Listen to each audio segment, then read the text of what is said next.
안녕하십니까. 오늘은 성공하는 우리 아이라는 커다란 주제 안에서 나도 잘하는 게 있다고요 라는 아이들의 마음에 대해서 말씀드리겠습니다. 제가 예전에 어린이집에서 근무할 때 만났던 아이가 있는데요. 3살 된 남자아이였어요. 이름은 영훈이었고요. 영훈이는 안에서 교실 안에서 놀이할 때보다는 바깥 놀이를 나갈 때는 정말 기쁜 얼굴로 제일 먼저 신발을 신고 나서는 그런 녀석이었습니다. 많은 선생님들이 영훈이와 함께 하는 가장 중요한 놀이는요, 공차기였어요. 그래서 영훈이는 바깥 놀이에 나가면은 항상 축구공을 먼저 잡고 그리고 나서 놀이를 시작했습니다. 영훈이는요, 3살 된 남자아이였지만 선생님께서 주시는 공을 발목을 돌려서도 찰 수 있을 만큼 공차기를 정말 잘 해냈었고요. 그리고 영훈이가 멀리 가는 공까지 달려가면서 공을 받아냈기 때문에 우리 모두는 영훈이가 공을 차는 모습을 보면서 환호성을 지르거나 박수를 치기도 했었습니다. 그리고 퇴근하고서 영훈이를 데리러 오시는 어머님께는요. 어머님, 오늘은요, 영훈이가 공차기를 이렇게 멋지게 했어요 라는 말씀을 제가 흥분해서 드리곤 했었지요. 그런데 영훈이 어머님께서는요, 한 번도 기뻐하지 않으셨습니다. 오히려 기뻐하기보다는요, 제게 그런 말씀을 남기시더라고요. 원장님, 공을 잘 차면 뭘 해요? 공부를 잘해야지요. 라는 말씀을 하시는 거지요. 네, 그리고 또 제가 경험했던 어떤 학부모님께서는요, 아이가 고등학교에 진학을 앞두고 있었습니다. 아버님께서는 제게 이런 고민을 털어놓으시면서 제가 현장에서 오랫동안 근무하는 그런 사람이다 보니 교육에 대한 고민을 털어놓으셨습니다. 원장님, 제가 아들이 있는데요. 그 아들이 요리를 전문으로 배우는 학원에 등록을 하고 싶다고 하고요. 그리고 요리를 전문으로 배우는 고등학교에 진학을 하고 싶답니다. 어떻게 할까요? 라고 말씀을 물어오셨습니다. 저는 그 다음에 이제 아이에 대해서 하나씩 여쭤봤지요. 아버님, 그러면은요, 아이가 지금 어떤 걸 가장 좋아하고 어렸을 땐 또 어떤 모습이었나요? 라고 말씀을 여쭤봤지요. 아버님께서는 이렇게 말씀하시더라고요. 그 녀석이 위로는 쥐 누나가 있는데도요, 주방에 들어가는 걸 무척 좋아했었고요. 그리고 초등학교 6학년 때부터 누나는 주방에 들어가지 않는데 오히려 남자 동생이 오므라이스도 해주고 카레라이스도 해주고요. 그리고 또 어떨 때는 비빔국수를 내놓기도 합니다. 그런데 물론 맛은 엄마만 못하지만 모양새 하나는 정말 괜찮았거든요. 어떻게 모양을 갖추는데요? 라고 제가 여쭤봤더니요. 집에 있는 야채를 잘게 다져서 비빔국수 위에 살짝 올려놓는 그런 센스까지 있었다고 합니다. 그래서 제가 아버님께 말씀드렸죠. 아버님 정말 잘 되셨네요. 그렇다면 이제 아드님에 대해서는 걱정할 일이 하나도 없으시겠어요. 아드님이 좋아하는 걸 찾았고 그 다음에 잘할 수 있는 게 무엇인지 알았는데 게다가 아드님께서 그거를 하고 싶어 하시니 더 이상 무슨 걱정이 있으시겠어요? 라고 말씀을 드렸습니다. 그런데 그 순간 아버님의 얼굴이 굉장히 안 좋아지시는 거예요. 그리고 제게 그런 말씀을 남기셨습니다. 원장님 아들이라면 그렇게 쉽게 말씀하시겠어요? 라는 말씀을요. 저는 순간 당황했었습니다.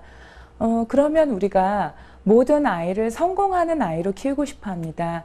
그렇다면 우리 부모님들께서 과연 성공이 무엇인지에 대해서 한번 생각해 보셔야 되지 않을까요? 네, 그렇습니다.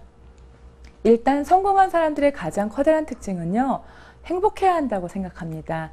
그러면 성공하는 사람들의 특징은요, 일단 자기가 원하는 것을 알아야겠죠. 내가 무엇을 했을 때 가장 행복한지 말입니다. 그리고 그 행복한 거를 갖기 위해서 어떤 계획을 가지고 있어야 하는지요. 그 다음에 그 계획을 가지고 있은 다음에는 믿어야겠죠. 그래, 나는 그것을 이룰 수 있을 거야 라고 믿을 수 있어야 되겠고요. 그리고 그 다음에는 성공에 대해서 우리가 구체적인 계획을 가지고 있어야 되고 그 다음에 그 계획을 위해서 실천할 수 있는 노력이라든가 시간을 투자하는 걸 아끼지 말아야 합니다. 네, 요즘은 여러분들께서 많이 알고 계신 예전에 오로지 공부를 잘하는 아이들이 성공하는 아이라고 생각했다면 그 부분에 대해서는 이제 조금 생각을 바꿔주시기 바랍니다.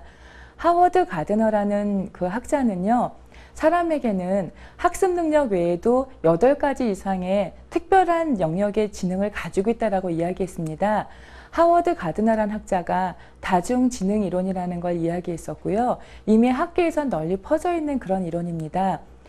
일단 첫 번째로 신체 운동지능에 대해서 말씀드릴 수 있습니다. 신체 운동지능은요, 여러분들께서 열광하시는 김연아라든가 박태환 선수라든가 그 다음에 요즘 또 한참 청소년들에게 인기가 있는 박지성 선수 같은 경우입니다. 박지성 선수가 어렸을 때 초등학교 5학년, 6학년 때 일기장을 들여다보았더니요. 일기장 안에는 오로지 그런 사연으로 가득 차 있던걸요. 내가 오늘은 공을 찼는데 어떤 위치에서 공을 찼더니 친구가 이렇게 받아내지 못했다. 그래서 이렇게 공을 차면은 훨씬 우리 팀이 이길 수 있겠구나. 이런 많은 내용들의 이야기가 일기장 안에 가득했었습니다. 그 다음에 자기 성찰지능이 있습니다. 자기 성찰지능이라고 하는 거는요, 여러분들께서 많이 알고 계시는 종교 지도자라든가 그 다음에 상상을 할 수 있다든가 환상을 가질 수 있다라든가 이런 많은 사람들을 이야기하는데요. 우리가 선종하신 김수환 추기경이라든가 그 다음에 무소유를 남기고 떠나신 그런 법정 스님이라든가 이런 많은 분들의 모습에서 자기 성찰지능이 높으신 분의 모습을 볼 수 있습니다. 그 다음은 인간 친화지능입니다.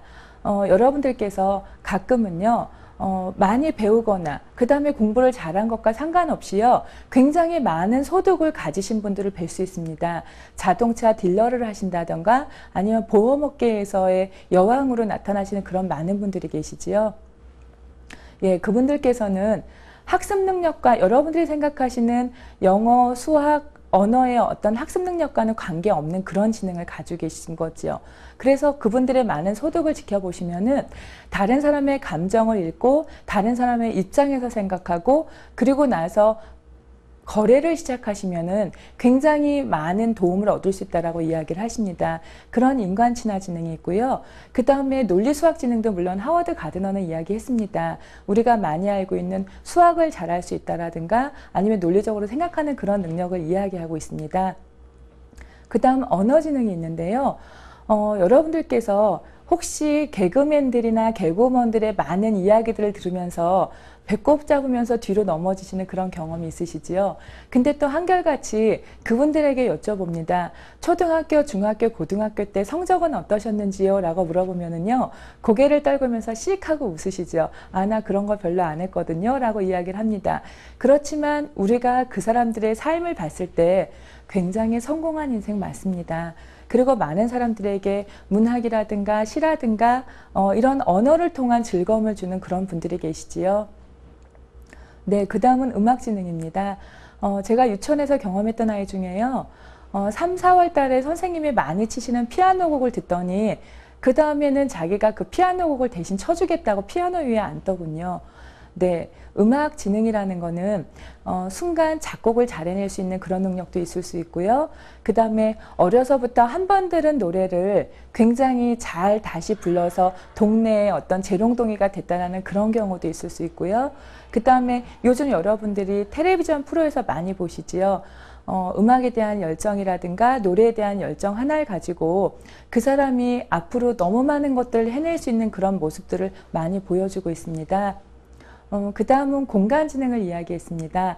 예, 공간지능이라고 하는 거는 한 번 갔던 길을 다시 잘 기억해낸다던가 아니면은 한 번 보았던 것들에 대해서 잘 이해할 수 있다라든가 어떤 특징적인 사물에 대한 특징을 잘 기억해낼 수 있다라든가 그런 것들이 공간지능입니다. 마지막으로 자연 친화지능이 있는데요. 여러분들께서 조경을 하시거나 아니면은 동물원에 가시면은요, 사자라든가 아니면은 그 귀여운 동물들에게 먹이를 주거나 그 다음에 동물들을 훈련시키면서 행복한 직업 생활을 하시는 분을 많이 볼 수 있지요. 네, 이렇게 자연 친화지능까지 하워드 가드너라는 사람은 8가지 지능을 이야기했습니다. 그러면은 우리가 다시 한번 그 하워드 가드너가 이야기한 8가지 지능에 대해서 한번 살펴보겠습니다. 예전에는 지능이라는 것에 대해서 우리가 학습 능력이라고만 이야기했습니다. 그래서 예전에 우리가 학급 반장을 하거나 회장을 하는 아이들은요, 오로지 문제를 잘 푸는 그런 아이들이었습니다. 그런데 혹시 요즘 어떤 아이들이 학급 회장이 되는지 알고 계십니까? 요즘은 언어, 수학, 외국어를 잘하는 아이들은 아닙니다. 가끔 물어보면은 걔 노래 정말 잘해요, 아줌마. 걔는 정말 운동을 잘하거든요. 그래서 그 아이가 우리 팀에 들어오면은 우리는 이길 수 있어요. 그 친구는요, 굉장히 착해요. 우리랑 말을 하면은요, 굉장히 기분 좋은 얘기를 해줘요. 이런 여러 가지 이야기를 하거든요. 그 부분이 바로 다중지능 이론입니다. 신체 운동지능, 그 다음에 자기 성찰지능, 인간 친화지능, 그 다음에 논리 수학지능, 언어지능, 음악지능, 공간지능, 자연 친화지능, 이런 8가지의 지능에 대해서 이야기하고 있습니다. 다중지능의 구성 요소에서 8가지를 조금 더 살펴보면은요, 신체 운동지능입니다. 춤, 운동, 표정, 악기 연주를 잘하는 아이들요. 왜 우리에게 운동을 잘해서 기쁨을 주는 아이들도 있고요. 그 다음에 개그맨들 같은 경우에는 표정 연기를 정말 잘 해내지요. 그래서 우리에게 즐거움을 주는 그런 사람들도 많이 있습니다. 자기 성찰지능은 자신에 대한 이상이나 공상, 환상, 상상을 가질 수 있는 그런 사람인데요. 여러분들께서 많이 존경할 수 있는 자기 성찰에 대한 그런 지능이 높으신 분들 많이 접할 수 있었지요. 인간 친화지능은요, 다른 사람의 감정을 잘 알고 다른 사람의 표정이나 몸짓, 그 다음에 다른 사람의 삶에 대해서까지 이해할 수 있는 그런 폭넓은 타인에 대한 어떤 능력을 이야기합니다. 여러분들께서 알고 있는 그 정서지능과 인간 친화지능은 굉장히 유사한 그런 능력을 이야기하고요. 우리가 왜 그런 이야기 많이 하지 않았습니까? 학교에서의 우등생이 사회에서의 우등생은 아니라는 그런 이야기요. 바로 이런 부분들을 이야기하고 있습니다. 논리 수학지능은 수라든가 규칙이라든가 논리 명제, 굉장히 우리가 학교를 다니면서 공부하기 어려웠던 부분이지요. 그리고 예전에는 우리가 이런 부분들이 공부를 잘하는 아이, 지능이 높은 아이라고 생각했었다고 생각합니다. 그렇지만 이 부분은 8가지 영역 중에 1개에 불과한 거지요.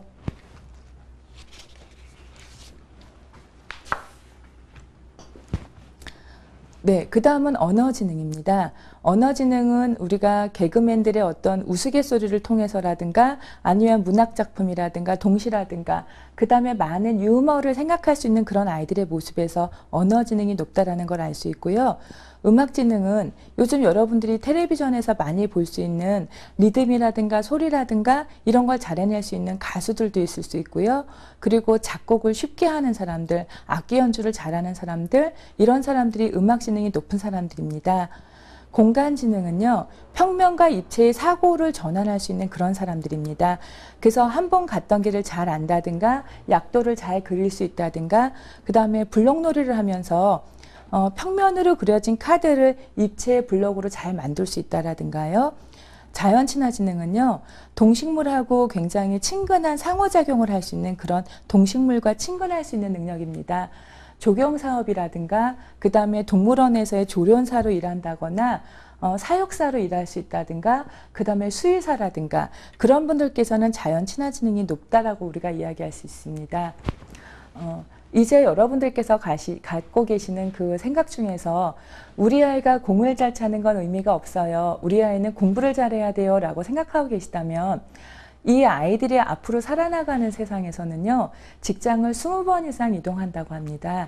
그러면 많은 직장을 이동했을 때 아이가 과연 어떤 직업을 갖고 행복하고 성공한 사람으로 살 수 있는지에 대해서 생각해 보신다면요, 지금 말씀드린 이 8가지 지능 중에서 과연 우리 아이는 어떤 지능이 높은가, 어떤 지능의 강점 지능인가, 그 지능을 높일 수 있는 방법에 대해서 생각해 보아야 하시고요.